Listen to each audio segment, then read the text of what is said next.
जय हिंद साथियों, जैसे जैसे पेपर नजदीक आ रहा है, उम्मीद करते हैं कि आपकी तैयारी बहुत अच्छी चल रही होगी।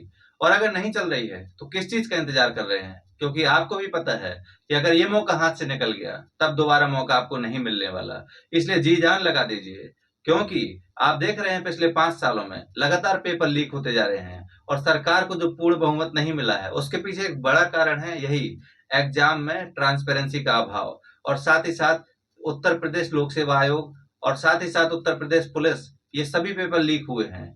इसीलिए सरकार इस समय सबसे अधिक ध्यान दे रही है वैकेंसी कंप्लीट कराने पर। इसलिए जूझ जाइए, बिल्कुल कई सारी वैकेंसी आने वाली हैं। हो सकता है लोअर पीसीएस वगैरह की भी आपको वैकेंसी देखने को मिले, लेकिन उन सब से अच्छा है पहले अपने आप पर फोकस कीजिए, अपनी तैयारी को बेहतर बनाइए। तो आज हम ज्योग्राफी के जैसे एक टॉपिक की शुरुआत करने वाले हैं। ये काफी महत्वपूर्ण टॉपिक है और इसको पढ़ा सभी ने होगा, हालांकि हो सकता है कि कॉन्सेप्ट में क्लियरिटी नहीं हो। इस टॉपिक का नाम है अक्षांश और देशांतर।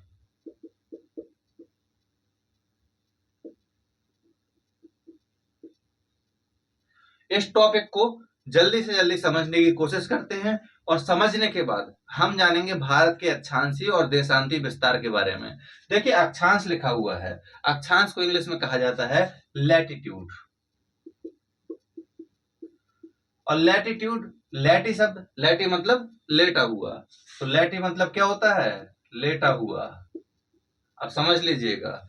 और देशांतर को कहा जाता है लॉन्गिट्यूड। लॉन्ग, लॉन्ग मतलब क्या होता है?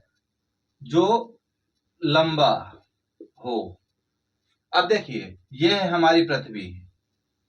हमारी पृथ्वी किस तरह की है? कुछ इसी तरह की दिखती है, पूर्ण रूप से गोला नहीं है लेकिन लगभग गोले जैसी दिखती है, इसलिए इसको कहा जाता है जियोड। तो पूछे कोई कि पृथ्वी का आकार कैसा है, तो बिना सोचे समझे कहिएगा जियोड। जियोड का मतलब हिंदी में क्या होता है? पृथ्वाकार, यानी पृथ्वी का एक अलग ही आकार है। हमारी पृथ्वी फुटबॉल की तरह बिल्कुल नहीं है, बल्कि फुटबॉल में जब दोनों तरफ से आप ऐसे मारेंगे तो फुटबॉल जो फैल जाती है उस तरह की पृथ्वी है, यानी ध्रुवों पर यहाँ पर चपटी है। अब देखिए, इसमें जो भी रेखाएं आपको ऐसे दिखाई देंगी, ये सारी रेखाएं क्या कहलाती हैं? अक्षांश रेखाएं। समझ लीजिएगा अच्छे से। हमने क्या बताया? अक्षांश इंग्लिश में क्या कहेंगे? लैटिट्यूड मतलब लेटा हुआ। तो ये जो रेखाएं लेटी हुई होती हैं उन्हीं को कहते हैं अक्षांश रेखाएं। इसी प्रकार से लॉन्गिट्यूड यानी जो लंबी, जो ऐसी रेखाएं आपको दिखाई देंगी ग्लोब में, वही रेखाएं क्या कहलाती हैं? देशांतर रेखाएं। ये तो एक बेसिक सी जानकारी है, लेकिन ये पढ़े लिखों वाली जानकारी नहीं है। आप कहेंगे, कोई कहे ये बताइए अक्षांश रेखाएं क्या है? क्या ना, जो लेटी होती हैं। देशांतर रेखाएं जो लंबी होती हैं। तो इससे बहुत ज्यादा इंप्रेस नहीं होगा कोई, इसीलिए आपको बेहतर आंसर चाहिए। देखिए, तो अब हम लोग पढ़ेंगे पढ़े लिखे लोगों की तरह, अक्षांश क्या है, देशांतर क्या है। तो सबसे पहले हम लोग शुरू करेंगे अक्षांश से। अक्षांश, और हाँ, ये तो कहने की बात नहीं है, जिसका नोट्स बना हुआ है वो रिवाइज करते चलेंगे और जो चीज नोट्स में ऐड नहीं है उसको ऐड करते चलेंगे। लेकिन जिसका कुछ भी नहीं बना हुआ है वो प्रॉपर नोट्स बनाइएगा, क्योंकि यही नोट्स है जो आपको सफलता दिलाएगा। क्योंकि नोट्स लास्ट समय रामबाण होता है, उसी को पढ़कर आप एग्जाम देने जाते हैं। तो देखिए, अक्षांश और इसी से मिलता जुलता एक शब्द है जिसको हम लोग कहते हैं अक्षांश रेखा। अब कुछ लोग क्या करते हैं, उनके लिए अक्षांश और अक्षांश रेखा एक समान है, कोई अंतर नहीं है, लेकिन गलत है। देखिए, ये है हमारी पृथ्वी, कैसा आकार है? Geode shape. कमेंट में बोलते चलिएगा। तो पृथ्वी का आकार कैसा है? Geode shape. अब देखिए, अक्षांश क्या होता है और अक्षांश रेखाएं क्या होती हैं, समझ लीजिए। कोई कहे अक्षांश क्या है, तो कहना पृथ्वी, जो ये हमारी पृथ्वी है, इसके केंद्र से, पृथ्वी के केंद्र से विषुवत रेखा को आधार मानकर ध्रुवों की ओर जो हम दूरी मापते हैं, यही दूरी कहलाती है अक्षांश। कैसे? आपने बचपन में देखा होगा, प्रकार से आप चाप लगाकर क्या बनाया करते थे? कोण। हमने कहा अक्षांश का मतलब है अपनी पृथ्वी जो है इसको क्या करना है? इसके केंद्र से, यह है केंद्र, भूमध्य रेखा को आधार मानकर। भूमध्य रेखा का मतलब होता है 0 अंश अक्षांश। यानी कि आपको कुछ नहीं करना है, सबसे पहले आपको क्या करना है, अपनी ये पृथ्वी एक गोले की तरह है, इसको 2 बराबर भागों में बांट लेना है। ठीक उसी तरह जैसे आप तरबूज को बांटते हैं। और जब आप इसको 2 बराबर भागों में बांट लेंगे, तो जो ये रेखा खींची हुई है इसी को कहते हैं जीरो अंश अक्षांश रेखा, इसी को कहते हैं भू मध्य रेखा। इसलिए कहते हैं क्योंकि ये हमारी भूमि को क्या कर रही है, मध्य यानी बीच से बांट रही है, इसलिए इसको कहा गया भूमध्य रेखा। इसके जो उत्तर का भाग है इसको कहते हैं उत्तरी गोलार्ध, और जो दक्षिण का भाग है इसको कहते हैं दक्षिणी गोलार्ध। यानी गोलार्ध मतलब गोले का आधा। जब ये पूरा गोला था इसको बांटा किसने, जीरो अंश ने, दो बराबर बराबर भागों में। उत्तर का भाग कहलाएगा उत्तरी गोलार्ध, दक्षिण का दक्षिणी गोलार्ध। तो यहां फिर से आइए वापस। तो कोई कहे अक्षांश क्या है, तो कहना अक्षांश का मतलब है जब हम पृथ्वी के केंद्र को आधार मानकर भूमध्य रेखा से ध्रुवों की ओर, ये क्या है ध्रुव, नॉर्थ पोल, ये क्या है साउथ पोल। नॉर्थ पोल का मतलब है बाबू उत्तर की ओर सबसे अधिक उभरा हुआ भाग, साउथ पोल का मतलब है दक्षिण की ओर का सबसे उभरा हुआ भाग। या तरबूज लेते हो तो ऊपर देखते हो चोटाई लगी रहती है, उसी प्रकार से हमारी पृथ्वी का ये उत्तरी भाग है, ये दक्षिणी भाग। तो हम लोग किस ओर माप रहे हैं, ध्रुवों की ओर। तो देखिए जैसे हमने मापा, यहाँ आ गया 1 अंश, यहाँ 2 अंश, यहाँ 3 अंश, यहाँ 4 अंश। ये क्या है, ये सब कोण है ना कोण, 1 2 3 4, ऐसे आप कितना माप सकते हैं। तो अधिकतम आप मापेंगे 90 अंश तक, ये है 90। इसलिए कहा जाता है 90 अंश को क्या, नॉर्थ पोल। 90 अंश उत्तरी को नॉर्थ पोल, 90 अंश दक्षिण। अब आप दक्षिण की ओर मापेंगे तब भी आप कितना माप पाएंगे, अधिकतम 90 अंश। ये रहा 90 अंश का कोण। तो 90 अंश ये आ गया, इसको कहते हैं साउथ पोल। क्लियर। तो क्या हो गया, अधिकतम आप कितना माप सकते हैं, 90 अंश तक। उसके बाद फिर क्या होगा, फिर 89, 88, 87, 86, 85, यहाँ 3 4 2, इसी प्रकार से यहाँ जाएगा 89, 87।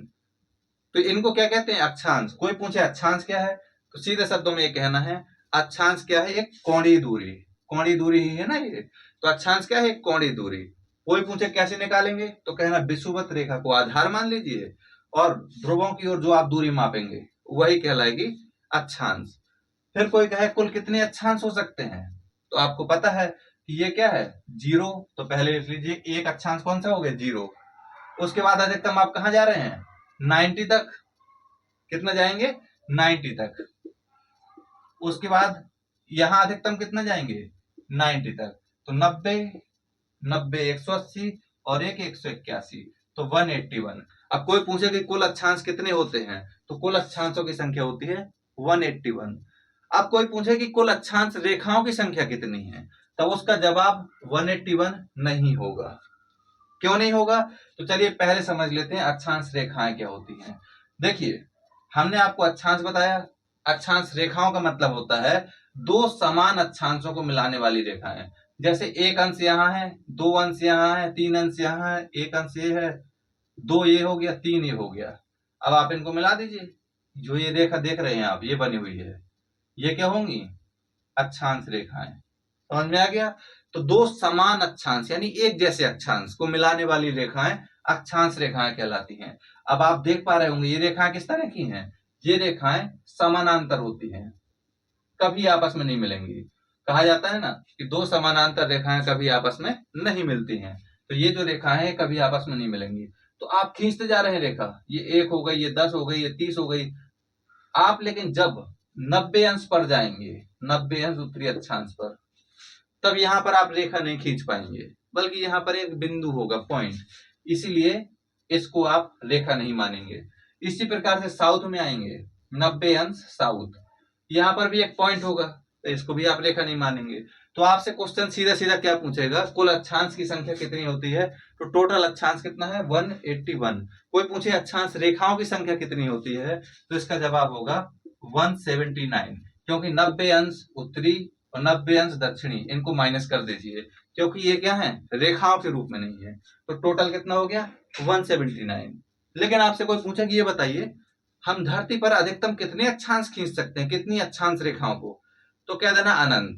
क्यों, अब देखिए यहाँ 0 से 1 के बीच में आप खींचेंगे 0.1, 0.2, 0.3, फिर आप शुरू हो जाएंगे 0.01, 0.02, कोई सीमा ही नहीं है इसकी। तो ये क्या हो गया, अक्षांश। समझ में आ गया, अक्षांश और अक्षांश रेखाएं। क्वेश्चन सिर्फ बनेगा इससे टोटल अक्षांश की संख्या कितनी होती है, तो 179, गलत, 181। टोटल अक्षांश रेखाओं की संख्या कितनी है? 179। क्वेश्चन बनेगा कि अक्षांश रेखाएं किसे कहते हैं? तो कहना दो समान अक्षांशों को मिलाने वाली रेखाएं अक्षांश रेखाएं कहलाती हैं। क्वेश्चन बनेगा कि अक्षांश क्या है? तो कहना एक कोणीय दूरी है, यानी कोण के रूप में मापी गई दूरी। कहां से? विषुवत रेखा से। क्लियर? कोई कहे विषुवत रेखा क्या है? तो कहना जीरो अंश अक्षांश जो होता है इसी को हम विषुवत रेखा कहते हैं। अब हम लोग कुछ बात यहाँ ये भी कर लेते हैं कि कौन कौन से अक्षांश महत्वपूर्ण हैं। कुछ अक्षांश ऐसे हैं जिनको अपने कुछ अलग अलग नाम दिए गए हैं। जैसे होता है ना, घर में इतने सारे सदस्य होते हैं, अब है तो सब इंसान कहने के लिए, इसी प्रकार से ये सब क्या है? अक्षांश। लेकिन उन इंसानों के भी अलग अलग नाम होते हैं ना, मम्मी का अलग, पापा का अलग, भाई बहन का अलग। ठीक इसी प्रकार से कुछ अक्षांश महत्वपूर्ण है, उनके हम लोगों ने नाम दिए हैं, हमने मतलब ज्योग्राफरों ने।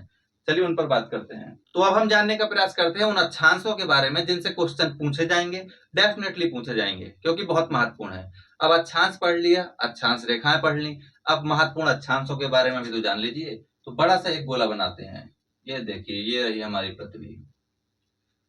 तो कहा जाए सबसे पहले कि कुछ महत्वपूर्ण अक्षांश को बताइए, तो सबसे पहले कहना जीरो अंश। कहना सबसे महत्वपूर्ण अक्षांश है जीरो अंश। कहेंगे क्यों? कहना इसलिए क्योंकि हमारी पृथ्वी को दो बराबर भागों में बांटता है। इसके जो उत्तर का भाग है उसको कहते हैं उत्तरी गोलार्ध। ये पूरा क्या दिख रहा? गोला। और गोले का आधा क्या होता है? गोलार्ध। तो इसीलिए हमने इसको कहा उत्तरी गोलार्ध, उत्तर में है, इसलिए इसको हमने कहा दक्षिणी गोलार्ध। अब पूरा पश्चिम उत्तर दक्षिण कैसे पता करेंगे? बड़ा आसान तरीका है, ये याद रखिएगा। ये होता है ईस्ट, ये होता है वेस्ट, ये होता है नॉर्थ, ये होता है साउथ। तो यहाँ पर ये उत्तर का भाग दिख रहा है आपको, इसलिए उत्तरी गोलार्ध, ये दक्षिणी गोलार्ध। अब कोई कहेगा कि इसका और क्या नाम है? जैसे एक व्यक्ति के कई नाम होते हैं ना, गोलू मोलू जो भी नाम होता है, इसी प्रकार से जीरो अंश जो आप देख रहे हैं इसी को बड़े प्यार से कहा जाता है भूमध्य रेखा। क्यों कहा जाता है? बता दिया है, क्योंकि ये हमारी भूमि को दो बराबर भागों में बांट रही है, इसलिए इसको कहा जाता है भूमध्य रेखा। पृथ्वी को दो बराबर भागों में बांट रही है। इसके बाद इसी को एक और नाम दिया जाता है विषुवत रेखा। तो याद रखिएगा, चाहे आपसे क्वेश्चन जीरो अंश अक्षांश पूछे, चाहे भूमध्य रेखा पूछे, या फिर विषुवत रेखा, ये सब इसी एक के नाम है। और ये क्या है? अक्षांश। इतना क्लियर हो चुका हो तो अब आगे बढ़ते हैं। अब एक और बात थोड़ा समझ लीजिए, जैसे आप इसको देख पा रहे हैं तो ये किस फॉर्मेट में है? 2D है या 3D? तो ये है 2D। क्यों? क्योंकि इसमें आपको ऊंचाई कहीं नहीं दिख रही है, लंबाई चौड़ाई आप देख सकते हैं। अब देखिए, जैसे ये बल्ब देख रहे हैं आप, तो इस बल्ब को आप देख रहे हैं तो आपको एक चित्र की तरह नजर आ रहा होगा। ठीक इसी प्रकार से हमारी पृथ्वी है, मतलब जियोड यानी ग्लोब। जैसा आप ग्लोब देखते हैं सेम उसी प्रकार से गोल। अब इसमें आपको यहाँ तो दिखाई दे रही है, जो बीच वाली लाइन दिखाई दे रही है, आप कहेंगे तो एक रेखा है, लेकिन वास्तव में ये क्या है? एक गोला। देखिए ये पूरा गोला है ना, घूम सकते हैं चारों तरफ। तो इसी प्रकार से आप ये जो जीरो अंश है, ये भी क्या है? एक पूरा गोला है, सर्किल। तो कहा जाता है कि अगर आपको हमारी पृथ्वी पर सबसे अधिक दूरी तक चलना है तो किस अक्षांश में जा सकते हैं? तो बाबू देख ही पा रहे होगे आप, ये हिस्सा सबसे बाहर निकला हुआ है, और अगर आप इसी के चारों ओर ऐसे ऐसे घूमेंगे तो सबसे अधिक दूरी, इसलिए इसको कहा जाता है ग्रेट सर्किल। तो पूछा जाता है कि विषुवत रेखा को और किस नाम से जाना जाता है? तो कहा जाता है ग्रेट सर्किल। अब आपको एक काम करना है, ये पता करना है कौन कौन से देश, कौन से महाद्वीप इस विषुवत रेखा में पड़ते हैं। ये आपका काम है, हालांकि एक वीडियो में आपको बता देंगे। इसके बाद देखिए, अगला जो होता है वह 23.5 उत्तरी अक्षांश, और एक होता है 23.5 दक्षिणी अक्षांश। देखिए 23.5 डिग्री उत्तरी अक्षांश। उत्तरी क्यों? अब ये देख लीजिए जीरो है, इससे जैसे ही आप उत्तर की ओर जाएंगे तो हर अक्षांश में आपको उत्तरी अक्षांश ही लिखना पड़ेगा। इसी प्रकार से इससे दक्षिण की ओर आएंगे तो आपको हर अक्षांश को ये कहकर बताना पड़ेगा कि इतने दक्षिणी अक्षांश, 5 दक्षिणी अक्षांश, 10 डिग्री दक्षिणी अक्षांश, ये जोड़ना ही पड़ेगा। तो देखिए 23.5 डिग्री उत्तरी अक्षांश है, इसी को हम लोग कहते हैं कर्क रेखा। क्या कहते हैं? कर्क रेखा। और कोई पूछे कर्क रेखा क्या है? कर्क रेखा का मतलब है 23.5 डिग्री उत्तरी अक्षांश, इसी को हम लोग कर्क रेखा कहते हैं। ठीक इसी प्रकार ये 23.5 डिग्री दक्षिणी अक्षांश, इसको हम लोग कहते हैं मकर रेखा। तो 0 डिग्री अक्षांश भूमध्य रेखा या विषुवत रेखा, 23.5 डिग्री उत्तरी अक्षांश कर्क रेखा, 23.5 डिग्री दक्षिणी अक्षांश मकर रेखा। अब कोई पूछे कि ये बताइए कर्क रेखा इसको कहते क्यों हैं, तो कहना कर्क रेखा इसलिए कहते हैं क्योंकि जो सूर्य होता है अधिकतम इसी पर वर्ष में एक बार लंबवत पड़ता है। जैसे आप लोग किसी घर के आसपास घूमते रहते हैं ना, चक्कर लगाते रहते हैं, ठीक उसी प्रकार हमारा सूर्य है, उसका प्रकाश भी इधर से उधर घूमता रहता है। जैसे मान लीजिए ये है सूर्य, अब सूर्य क्या करेगा, यहां से चलेगा तो यहां तक जाएगा, अब अधिकतम यहां पर रह पाएगा, इसके आगे सूर्य नहीं जा सकता है। उसके बाद फिर लौटेगा, फिर यहां तक आएगा, फिर यहां से जाएगा तो फिर यहां लौटेगा, बस ऐसे ही चक्कर लगाता रहता है। तो इसीलिए सूर्य का प्रकाश 23.5 डिग्री उत्तरी अक्षांश पर एक बार वर्ष में पड़ना निश्चित है। और 21 जून जो कि आज था, उस दिन ये प्रकाश यहाँ पर पड़ा होगा, इसमें कोई संदेह नहीं है, क्योंकि ये एक भौतिक घटना है। इसके बाद देखिए मकर रेखा, तो कहना दक्षिणी गोलार्ध में 23.5 डिग्री दक्षिणी अक्षांश को ही मकर रेखा कहते हैं। और इस मकर रेखा की विशेषता है कि यहाँ पर वर्ष में एक बार सूर्य की किरण लंबवत पड़ती है। क्लियर? 23.5 डिग्री उत्तरी अक्षांश कर्क रेखा, 23.5 डिग्री दक्षिणी अक्षांश मकर रेखा। इसके बाद यहाँ पहुंच जाइए 66.5 अंश उत्तरी, इसको कहते हैं Arctic circle. Arctic circle, circle मतलब गोला। आपको पता है कि हर एक अक्षांश क्या है, गोला। अगर यहाँ पर हमारे पास ग्लोब होता तब आपको दिखा देते कि किस प्रकार से गोला है, लेकिन चूंकि है नहीं तो ये सारी चीजें क्या है, सर्किल यानी गोला। तो 66.5 अंश जो उत्तरी अक्षांश है बाबू, इसको कहते हैं आर्कटिक सर्किल। क्यों कहते हैं? क्योंकि यहाँ पर एक महासागर है जिसका नाम है आर्कटिक महासागर, इसलिए इसको कहा जाता है आर्कटिक सर्किल। इसी प्रकार से 66.5 अंश दक्षिणी अक्षांश, इसको कहा जाता है अंटार्कटिक सर्किल, क्योंकि यहाँ पर क्या है, अंटार्कटिका महाद्वीप है, इसलिए इसको अंटार्कटिक सर्किल। अब आपको ये बात ध्यान रखनी है, ये सभी रेखाएं किन महाद्वीपों से गुजरती हैं, किन देशों से गुजरती हैं, ये आपको पता करने की कोशिश करना है। बाकी तो फिर हम बताएंगे ही बताएंगे। तो जिस चीज को बताने के लिए अभी हम कह रहे थे कि आगे अगले वीडियो में बताएंगे, चलिए उसको बता ही देते हैं। नहीं तो हो सकता है कुछ लोगों को नींद ही ना आए कि इसको कैसे पढ़ें, कहाँ से पढ़ें। सबसे पहले जानते हैं कर्क रेखा आखिर दुनिया के किन देशों से होकर गुजरती है। बड़ा आसान है इसको याद करना। कुछ मत कीजिए, अपने एक पेज में एक लाइन सीधी खींच लीजिए। अब आप कहेंगे कि आपने 3 लाइनें खींची हुई हैं, अब क्या करें, बोर्ड इतना बड़ा है नहीं कि एक साथ एक ही लाइन में सब कुछ आ जाए, नहीं आ सकता है। तो इसलिए आपको यह मानना है कि हमने पश्चिमी दिशा से होकर लाइन खींचना शुरू की है और इस तरह से खींचते गए हैं, ये आगे लगातार बढ़ते गए हैं। ये है शुरुआत और ये है अंत, इतना मान लेना है। अब देखिए ये जो आप रेखा देख रहे हैं, कौन सी रेखा है, कर्क रेखा, यानी ट्रॉपिक ऑफ कैंसर, ये है कर्क रेखा। तो सबसे पहला क्वेश्चन उठता है कि कर्क रेखा किन देशों से होकर गुजरती है। तो सबसे पहले आपका आएगा हवाई द्वीप। किससे गुजरती है, हवाई द्वीप से। और इसी हवाई द्वीप को कहा जाता है प्रशांत महासागर का चौराहा। आपको पता होगा कि हवाई द्वीप पर किसका अधिकार है, अमेरिका का। और हवाई द्वीप में ही वो स्थान है पर्ल हार्बर, जहां पर अमेरिका पर आक्रमण किया था किसने, जापान ने 1945 में। ये सारी चीजें तो अलग हैं, बताते चलेंगे आपको साइड साइड में, लेकिन हवाई द्वीप से गुजरती है। उसके बाद मैक्सिको, मैक्सिको उत्तरी अमेरिका महाद्वीप का ही एक क्या है, देश है। इसके बाद बाहामास से गुजरती है, बाहामास भी क्या है, एक देश है। इसके बाद ये याद रखिएगा, ये तीनों कहां पर हैं, नॉर्थ अमेरिका महाद्वीप में। अभी आगे आपको बताएंगे कुल कितने महाद्वीप होते हैं, कौन कौन से महाद्वीप हैं। तो ये तीनों कहां पर हैं, नॉर्थ अमेरिका महाद्वीप में। तो पूछेगा कि ये बताइए कर्क रेखा पर नॉर्थ अमेरिका महाद्वीप में कौन से देश स्थित हैं, हवाई द्वीप, मैक्सिको, बाहामास। अब आपको ये तो बता ही दिया, हवाई द्वीप कोई देश नहीं बल्कि अमेरिका का ही एक प्रांत है। इसके बाद जैसे ही आप आगे चलेंगे तो अमेरिका महाद्वीप के बाद आपको मिलेगा अफ्रीका महाद्वीप। इस अफ्रीका महाद्वीप में सबसे पहले देश आएगा कौन सा, पश्चिमी सहारा। इसके बाद अगला देश आएगा मारितानिया। याद रखिएगा, पश्चिमी सहारा सबसे पश्चिम में अफ्रीका महाद्वीप के, फिर मारितानिया, उसके बाद माली, फिर अल्जीरिया। अपना मैप उठा लीजिए, उसको देखते चलिए ताकि साथ साथ में रिवाइज होता चले। उसके बाद नाइजर, नाइजर के बाद एक देश आता है चाड।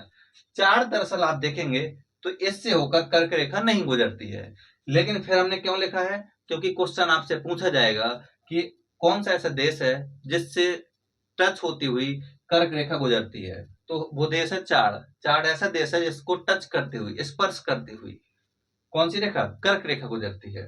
चाड के बाद आप जैसे ही आगे बढ़ेंगे तो आपको मिलेगा लीबिया। इसके बारे में सुना ही होगा। कुछ समय पहले यहाँ पर एक रसायन का बड़ा विस्फोट हो गया था। जान ही रहे हैं, पूरा का पूरा क्षेत्र विवादित रहता है। इसके बाद मिस्र, अफ्रीका महाद्वीप का सबसे पूर्वी देश जो है वो है मिस्र।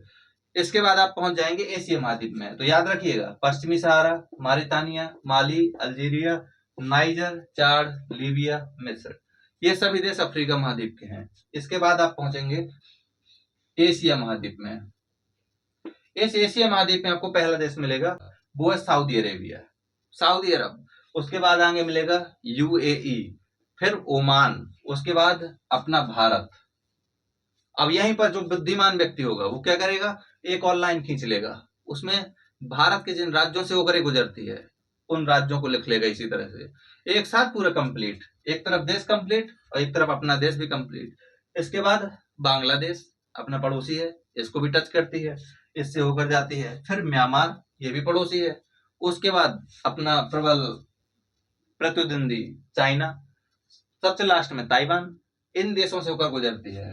तो इनका नंबर अगर आप काउंट करेंगे तो चलिए काउंट करते हैं, 1 2 3 4 5 6 7 8 9 10 11 12 13 14 15 16 17 18, टोटल नंबर कितना है, 18। अब मान लीजिए पूछ दी जाए कि कर्क रेखा कितने देशों से होकर गुजरती है, तो 18। कौन कौन से देश से गुजरती है तो दोहराइए एक बार, हवाई द्वीप जो कि संयुक्त राज्य अमेरिका का है। याद रखिए, अगर हवाई द्वीप की जगह यूएसए लिख दिया तब भी सही माना जाएगा, क्योंकि हवाई द्वीप एक प्रांत है किसका, यूएसए का। मैक्सिको, बाहामास, पश्चिमी सहारा, मारितानिया, माली, माली के बाद आप पहुंचेंगे अल्जीरिया, उसके बाद नाइजर, फिर चार से टच होती है लीबिया, मिस्र, Saudi Arab, UAE, Oman, India, Bangladesh, Myanmar, चीन और ताइवान। इसी प्रकार से आपको करना है कि विषुवत रेखा किन देशों से गुजरती है। चलिए उसको भी बता देते हैं, जब बता ही रहे हैं तो क्या जाता है, थोड़ा समय ही लगेगा, लेकिन कम से कम आपका क्वेश्चन यहाँ से नहीं छूटने पाएगा, इस बात की गारंटी है।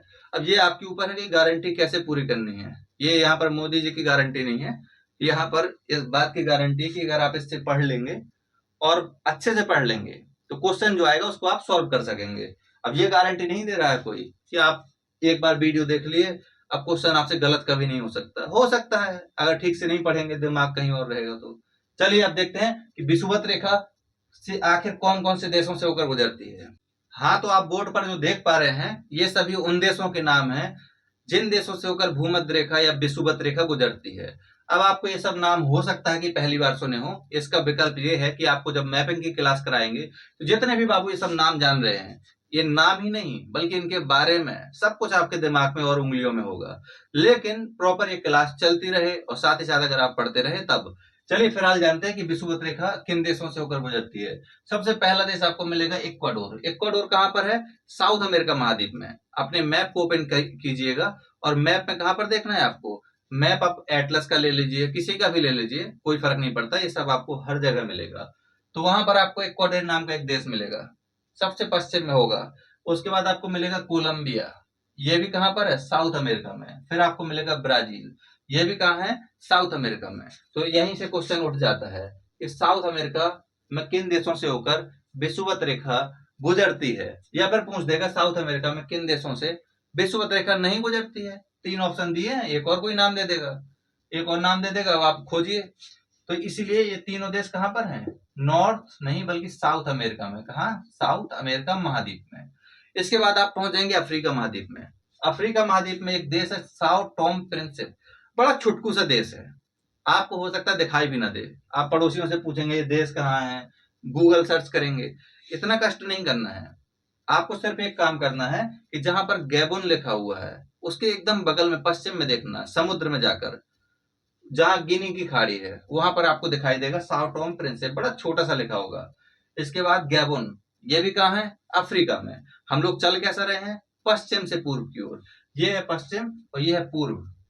उसके बाद कॉन्गो, ये तो मिल ही जाएगा। इसके बाद आएगा जायरे, जायरे को कहते हैं कॉन्गो गणराज्य, समझ में आया, जायरे है, इसको कायरे मत बोलिएगा। इसके बाद युगांडा, युगांडा के बाद आप पहुंचेंगे केन्या, और केन्या में तो एक बड़ा काम इन लोगों ने किया हुआ है, अपनी सड़कों पर 0 डिग्री खींच रखी है, जैसे हम लोग खींचते हैं ना सड़क पर लाइनें खींची रहती हैं, उस प्रकार की लाइन खींच रखी है बड़ा अच्छा काम है, हालांकि उससे कोई फायदा नहीं है। इसके बाद सोमालिया।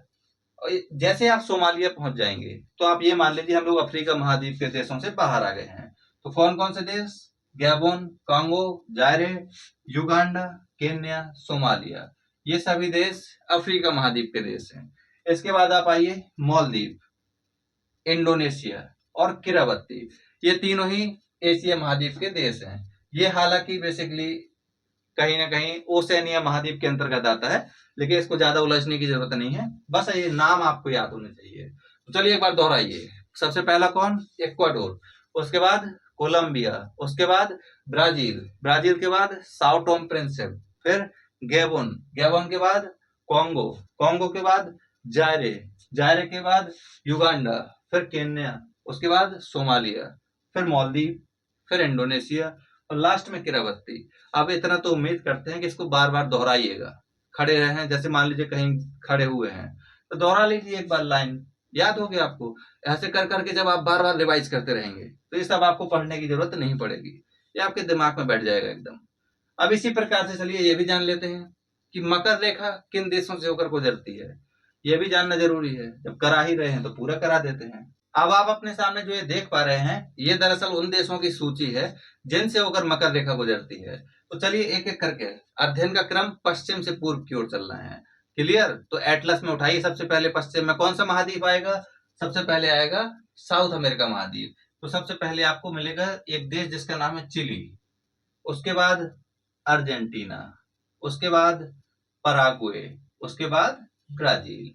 तो जिस प्रकार से हमने आपको बताया था कि विषुवत रेखा दक्षिण अमेरिका के 3 देशों से गुजरती है, उसी प्रकार मकर रेखा दक्षिण अमेरिका के 4 देशों से होकर गुजरती है। कौन कौन? Chile, Argentina, Paraguay, Brazil. इसके बाद आप पहुंच जाइए अफ्रीका महाद्वीप। तो अफ्रीका महाद्वीप में जो पहला देश आपको मिलेगा उसका नाम है नामीबिया, इससे होकर गुजरती है मकर रेखा। फिर आएगा बोत्सवाना। चलना कैसा है? पश्चिम से पूर्व की ओर, ये हमेशा ध्यान रखिए, यानी कि ये है पश्चिम, इससे पूर्व की ओर। एटलस में बढ़िया इसी डायरेक्शन में चल रहे हैं। अब देखिए, होता है कि शॉर्ट में पढ़ा दिया जाए, वीडियो लॉन्ग ना हो, लेकिन इसका कोई मतलब नहीं, क्योंकि कॉन्सेप्ट आपको जब तक क्लियर नहीं होगा तब तक पढ़ने ना पढ़ने का कोई मतलब नहीं। इसलिए कोशिश रहेगी वीडियो भले ही बड़ा हो लेकिन आपको पूरी जानकारी इसमें दी जा सके। इसके बाद आएगा दक्षिण अफ्रीका, इसके बाद आएगा मोजाम्बिक, ये सब अफ्रीकी देश हैं। फिर आएगा मेडागास्कर, ये भी अफ्रीकी देश है। तो यहां तक था अफ्रीकी देश के बारे में। उसके बाद आएगा ऑस्ट्रेलिया, ये अलग महाद्वीप है और अलग देश भी है। इसके बाद आएगा टोंगा और फ्रेंच पोलिनेशिया। तो कुल मिलाकर ये सभी वो देश है जिनसे होकर मकर रेखा गुजरती है। अब एक क्वेश्चन और उठता है कि आखिर कर्क रेखा, मकर रेखा और विषुवत रेखा ये किन किन महाद्वीपों से होकर गुजरती हैं? हालांकि आपको जानकारी मिल चुकी है, लेकिन इसको शॉर्ट में और बता दी जाए आपको, ताकि आपका काम आसान हो जाए। अब देख लीजिए बड़े ध्यान से, फिर मत कहिएगा कि समझ में नहीं आया है। ये है महाद्वीप। सबसे पहले कौन सा महाद्वीप? नॉर्थ अमेरिका महाद्वीप। उसके दक्षिण में कौन सा है? South America. ये है यूरोप महाद्वीप, ये है एशिया महाद्वीप। आप देख पा रहे होंगे सभी महाद्वीप तो अलग अलग हैं, लेकिन ये दोनों भाई बहन की तरह जुड़े हुए हैं, इसीलिए इनको एक नाम दिया, यूरेशिया महाद्वीप। कोई पूछे यूरेशिया क्या है, तो कहना यूरोप और एशिया एकमात्र महाद्वीप है जो आपस में जमीन के द्वारा इतने जुड़े हुए हैं, इसलिए इनको एक साथ कहा जाता है यूरेशिया। ये अफ्रीका महाद्वीप, ये है ऑस्ट्रेलिया महाद्वीप। सबसे पहले देखिए ये कौन सी रेखा है? 23.5 डिग्री उत्तरी, यानी कर्क रेखा। तो नॉर्थ अमेरिका महाद्वीप से गुजर रही है, साथ ही साथ अफ्रीका महाद्वीप से गुजर रही है, और ये अपना इंडिया एशिया महाद्वीप से गुजर रही है। क्लियर हो गया? तो पूछेगा ये बताइए कर्क रेखा किन महाद्वीप से गुजरती है? नॉर्थ अमेरिका महाद्वीप, अफ्रीका महाद्वीप, एशिया महाद्वीप। देखिए ये है यूरोप महाद्वीप, इसको टच नहीं कर रही है। तो पहला क्वेश्चन आएगा कि किस महाद्वीप से कोई भी अक्षांश रेखा, मतलब कौन सी कर्क रेखा, विषुवत रेखा और मकर रेखा नहीं गुजरती है? वो है यूरोप महाद्वीप। लेकिन ऐसा मत लेके आइएगा अगर पूछा जाए किस महाद्वीप से कोई भी अक्षांश रेखा नहीं गुजरती, आप टिक लगा दें यूरोप में, गलत हो जाएगा, क्योंकि आर्कटिक वृत्त जो है वो यहाँ से गुजरता है, अभी बताते हैं उसके बारे में। इसके बाद ये है कौन सी रेखा? इसका नाम है 0 डिग्री अक्षांश रेखा या भूमध्य रेखा। तो ये जो भूमध्य रेखा है ये किससे गुजर रही है? ये सबसे पहले गुजर रही है किससे? नॉर्थ अमेरिका या साउथ अमेरिका? साउथ अमेरिका से। उसके बाद अफ्रीका महाद्वीप से। तो याद रखिएगा कि विषुवत रेखा किससे गुजरती है? साउथ अमेरिका महाद्वीप से, उसके बाद अफ्रीका महाद्वीप से, उसके बाद अंतिम आती है 23.5 डिग्री दक्षिणी अक्षांश, जिसको हम लोग कहते हैं मकर रेखा। तो मकर रेखा गुजरती है दक्षिणी अमेरिका महाद्वीप से, अफ्रीका महाद्वीप से, ऑस्ट्रेलिया महाद्वीप से। अब देखिए ऐसा कौन सा महाद्वीप है जैसे तीनों रेखाएं गुजरती हैं, तो वो है अफ्रीका महाद्वीप। मोस्ट इंपोर्टेंट क्वेश्चन है। इसी प्रकार से पूछा जाता है किस महाद्वीप से 2 अक्षांश रेखाएं गुजरती हैं, दक्षिण अमेरिका महाद्वीप से। अब इसके बाद देखिए यहां से एक रेखा गुजरती है जिसका नाम है 66.5 अंश उत्तरी अक्षांश।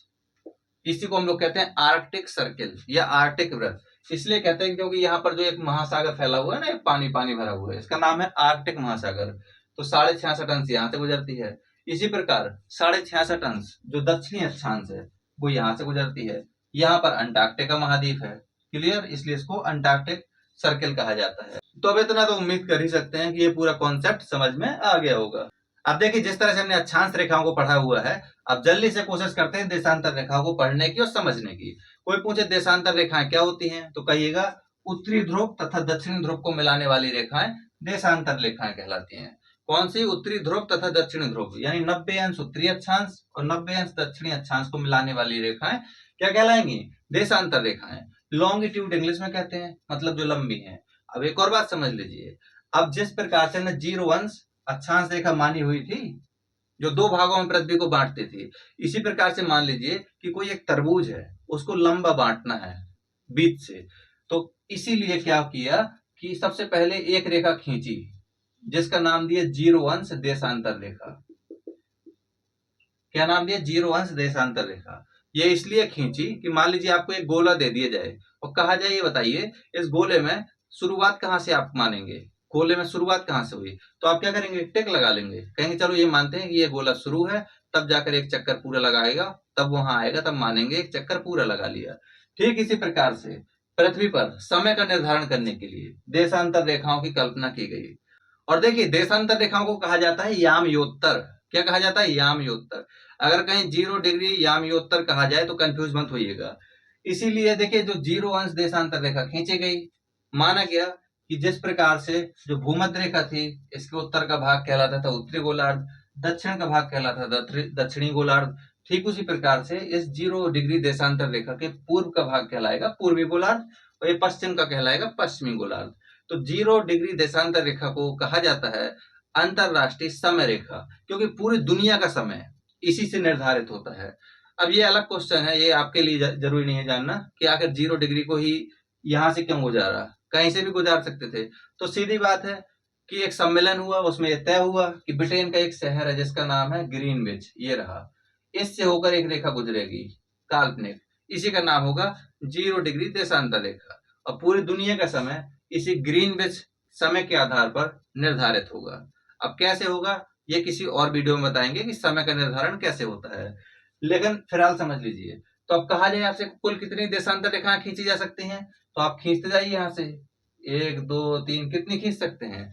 एक गोला, पृथ्वी क्या है? एक गोला, और गोला कितना होता है, कितने अंश का? 360 अंश का। तो अधिकतम आप यहां से खींच सकते हैं 180 रेखाएं। इसी प्रकार से आप इस साइड भी खींच सकते हैं 180 रेखाएं।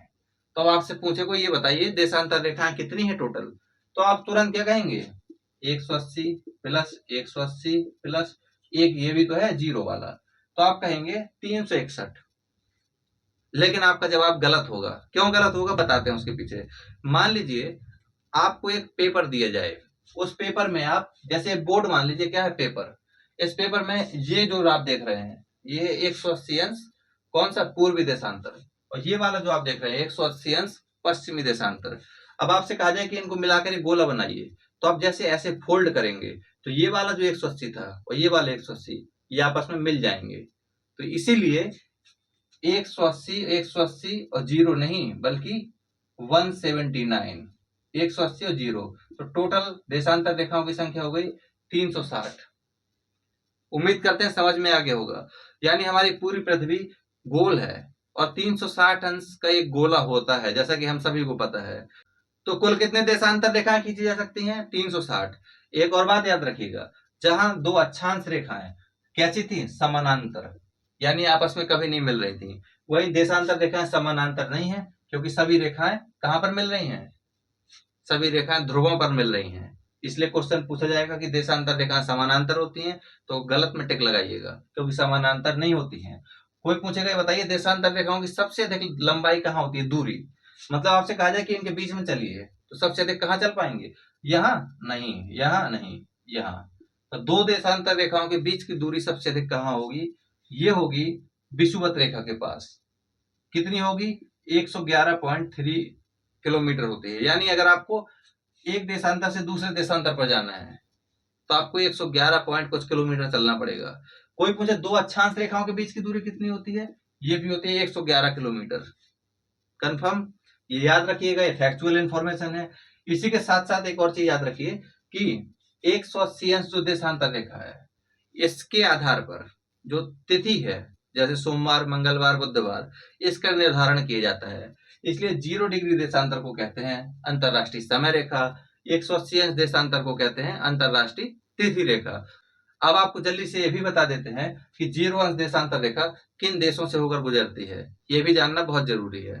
तो ये जो आप देख रहे हैं, ये उन देशों की सूची है जिनसे होकर 0 अंश देशांतर रेखा यानी ग्रीनविच रेखा गुजरती है। सबसे पहला देश ब्रिटेन, और इसी ब्रिटेन में एक स्थान है जिसका नाम है ग्रीनविच, लंदन के पास में स्थित है। मैप देखेंगे वहां दिख जाएगा। तो उसी के आधार पर इसको हमने खींचा था। इसके बाद फ्रांस, इसके बाद स्पेन, क्रम जरूर याद रखिएगा। ये तीनों देश जो आप देख रहे हैं, ये तीनों यूरोपीय देश हैं, यूरोप के देश। तो पूछा जाएगा कि 0 अंश देशांतर रेखा किन यूरोपीय देशों से गुजरती है, ब्रिटेन, फ्रांस, स्पेन से। और ये जो आप देख रहे हैं, ये सभी अफ्रीका के देश हैं। कौन से, अल्जीरिया, माली, बुर्किना फासो, इसका नाम तो देखे होंगे, कई बार विवादों में रहता है, टोगो और घाना।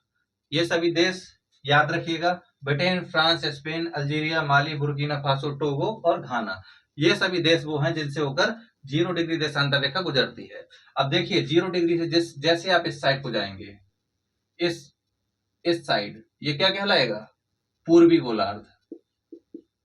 और जैसे आप इस साइड को जाएंगे, ये कहलाएगा पश्चिमी गोलार्ध। जैसे आपसे पूछा जाएगा कि भारत किस गोलार्ध में है, तो भारत पूर्वी गोलार्ध में है। आप जल्दी से जान लीजिए कि समय का निर्धारण कैसे होता है। हमने आपको बताया कि हमारी पृथ्वी कुल 24 घंटे में एक चक्कर घूमती है। कितना घूमती है, 360 अंश। हमारी पृथ्वी 24 घंटे में कितना घूमती है, 360 डिग्री। तो एक घंटे में कितना घूमेगी, तो भाग दे दीजिए, 360 बटे 24, तो आ गया 15। एक घंटे में कितना घूमेगी, 15 डिग्री। यानी कि एक घंटे बराबर कितना होता है, 60 मिनट में हम लोग कितना घूम रहे हैं, 15 डिग्री। और इसी हिसाब से अगर बाबू थोड़ा सा और दिमाग लगाएं, तो आपसे ये भी तो कहा जा सकता है कि हम लोग 4 मिनट में 1 डिग्री घूम रहे हैं। अगर इतना सा कॉन्सेप्ट समझ में आ गया तो आपको कोई दिक्कत नहीं होगी। फिर से समझ लीजिए, हमारी पृथ्वी 24 घंटे में एक चक्कर लगाती है, और गोले का एक चक्कर 360 अंश का होता है। इसका मतलब 360 डिग्री घूमती है। जैसे हम हैं, अगर हम ऐसे घूमेंगे पूरा तो 360 डिग्री हो जाएगा। तो पृथ्वी भी 24 घंटे में घूमती है। इस हिसाब से आपसे पूछा जाए एक घंटे में कितना घूमती होगी, तो एक घंटे में घूमती है 15 डिग्री। इसी प्रकार से पूछा जाए 60 मिनट में कितना घूमेगी, तो 60 मिनट में 15 डिग्री, क्योंकि एक घंटे बराबर 60 मिनट होता है। लेकिन आपसे पूछा जाए कि ये बताइए 1 डिग्री कितने में घूमेगी। जैसे हम यहाँ खड़े हैं, 1 डिग्री घूमना है ऐसे, तो कितना समय लगेगा, तो 1 डिग्री घूमने में हमारी पृथ्वी को कितना समय लगेगा, 4 मिनट का समय। आप समझ लीजिए, ये है हमारी पृथ्वी और ये है ग्रीनविच रेखा 0। अब देखिए कैसे तय होना है। जैसे आप इससे आगे बढ़ेंगे 1 डिग्री, इसका मतलब है 1 डिग्री बराबर कितना, 4 मिनट ऐड हो गया। 2 डिग्री, 4 मिनट फिर ऐड हो गया। 3 डिग्री, 4 मिनट फिर ऐड हो गया। समझ में आया, तो ऐसे 4 मिनट ऐड हो रहे हैं। तो समझ लीजिए अब अच्छे से। जैसे मान लीजिए ग्रीनविच में 12 बजे हुए हैं, तो आपसे कहा जाए कि जैसे आप ग्रीनविच से 1 डिग्री आगे जाते हैं तो समय कितना होगा, तब आपको बताना है कि वहां पर समय होगा 12:04। ठीक इसी प्रकार से 2 डिग्री पर 12:08, 3 पर 12:12। इस प्रकार से आपको निकालना है। थोड़ा और आसान बनाते हैं इसको। ये है 0 डिग्री। अब आपसे कहा जाए कि जैसे आप 0 डिग्री से 15 डिग्री पर पहुंचते हैं, ये है, तो इस देशांतर पर समय कितना होगा, जबकि 0 डिग्री पर समय है 12 बजा, तो हमने बताया कि 15 डिग्री का अंतर होगा, मतलब 15 डिग्री बराबर कितना, 1 घंटे का समय। तो यहाँ 12 बजा है तो यहाँ 1 बजा होगा। इसी प्रकार से आप आएंगे 30 डिग्री पर, तो यहाँ पर कितना बजा होगा, 2। इसी प्रकार से आप आएंगे यहाँ 45 डिग्री पर, तो 3 बजा होगा, यहाँ 4 बजा होगा। समझ में आ गया? ऐसे टाइम बढ़ता है, और इस साइड जाएंगे तो टाइम घटता है। जैसे यहाँ पर आएंगे तो ये पूर्वी गोलार्ध है पूरा, ये कौन सा है, पूर्वी। अब पश्चिम में आइए आप यहाँ से, तो ये पश्चिमी, तो यहाँ पर कितना 15, तो यहाँ कितना बजा है 12, तो यहाँ बजेगा 11, यहाँ बजेगा 10, यहाँ 45 पर आएंगे तो कितना बजेगा 9। समझ में आ गया? ये टाइम बढ़ रहा, ये टाइम घट रहा। क्यों? क्योंकि सूर्य पश्चिम दिशा से या पूर्व दिशा से कहां से उगता है, पूर्व दिशा से। क्यों? हमारी पृथ्वी पश्चिम से पूर्व की ओर घूमती है, इसलिए सूर्य कहां से उदय होता है, पूर्व की ओर से। इसीलिए इस साइड को सुबह जल्दी हो जाएगी। ये अगले वीडियो में बताएंगे कि भारत और ब्रिटेन के बीच कितने समय का अंतर है, इसको आगे बताएंगे। लेकिन आपको पता होगा कि हम लोग मध्य रात्रि में यानी 12 बजे स्वतंत्र देश बने, ये तो पता ही होगा 15 अगस्त के दिन। ऐसा क्यों हुआ? क्योंकि ये जो ब्रिटेन वाले थे बड़े बदमाश थे, इन लोगों ने शाम को 6 बजे हम लोगों को स्वतंत्र किया, जब लास्ट समय चल रहा था, और उस समय भारत में आधी रात हो चुकी थी। क्यों? क्योंकि हमारे और ब्रिटेन के बीच 5.5 घंटे का अंतर है, 5 घंटे 30 मिनट का। अब ये कैसे है, इसको अगले वीडियो में बताएंगे। वीडियो काफी बड़ा हो चुका है, लंबा हो चुका है, लेकिन उम्मीद करते हैं कि कॉन्सेप्ट आपके क्लियर हुए होंगे। ये हो गया टाइम को लेकर। अब आगे बता देंगे तिथि को लेकर, कि जैसे बाबू आप यहाँ पार करते जाएंगे 180 देशांतर पर पहुंचेंगे, तो यहाँ पर अगर सोमवार है तो यहाँ मंगलवार शुरू हो जाएगा। ये सारा कॉन्सेप्ट आपको समझ में आ जाएगा। फिलहाल उम्मीद करते हैं कि ये सारा कॉन्सेप्ट आपके पेपर में काफी मदद करेगा, और आप प्रॉपर नोट्स बनाएंगे। जो भी डाउट हो कमेंट के माध्यम से पूछ सकते हैं, डिस्कस कर सकते हैं, और अपने आप को इम्प्रूव कर सकते हैं।